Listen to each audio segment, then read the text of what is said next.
నన్ను రోడ్డు మీద ఆపి పట్టుకపోయి ఎమ్మెల్యే అని కూడా చూడకుండా కాలు చేతులు పట్టి గుంజుకపోయి పోలీస్ స్టేషన్లో వారేసారు.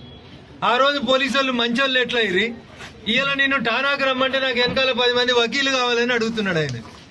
ఏం తప్పు చేయకపోతే నువ్వు కడిగిన ముత్యమే అయితివి, కేసు లొట్ట ఫీజు కేసే ఆయే, మరి ఎందుకు భయపడుతున్నావు కేటీఆర్? ఇలా హైకోర్టు కూడా ఎఫ్ఐఆర్ని కొట్టేయమన్న మీ వాదనని కొట్టేసింది. అంటే దాని అర్థమైంది, మీరు ఇన్వెస్టిగేషన్కి సహకరించుండ్రి, లేదా హైకోర్టు తీర్పు నచ్చకపోతే సుప్రీంకోర్టుకు పోండ్రి. ఇదే కేటీఆర్ గారు వారం రోజుల కింద ఇంకో మాట అన్నాడు, జైలుకు పోతే ఏమవుతుంది, జైల్లో మంచిగా వాకింగ్ చేస్తా, యోగా బాగా చేస్తా, ఇంట్లో నాకు మనశ్శాంతి లేదు, మా నాయనో దిక్కు, మా చెల్లో దిక్కు, మా బావో దిక్కు నన్ను బాగా రాసి రంపాన పెడుతురు, జైలుకు పోతే ప్రశాంతంగా ఉంటా, గట్టిగా తయారు వచ్చి పాదయాత్ర చేస్తా అన్నాడు. పోయిరాండి, మరి జైలు కూడా ఎట్లుంటుందో చూసిరాండ్రి.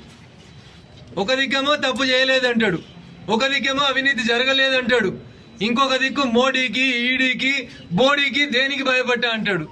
మరి వీళ్ళకి ఇంతెందుకు భయపడుతున్నారు? అవన్న సల్జరం వచ్చినాడు వణికినట్టు వణుకుతుండు. కావాలంటే మా మనోహరాబాద్కి వెళ్ళి ఇద్దరు డాక్టర్లను కూడా పంపిస్తాం. ముందైతే నువ్వు పోలీస్ స్టేషన్కి పోయి చూడు, పోలీసు వాళ్ళకి చెప్పు ఏం చేసినావో చెప్పు. దేశం మీద చర్చిస్తా, దేశవ్యాప్తంగా చర్చ జరగాలి అన్న, నీ కడుపునొస్తే ఊరందరి కడుపునొయ్యాలి.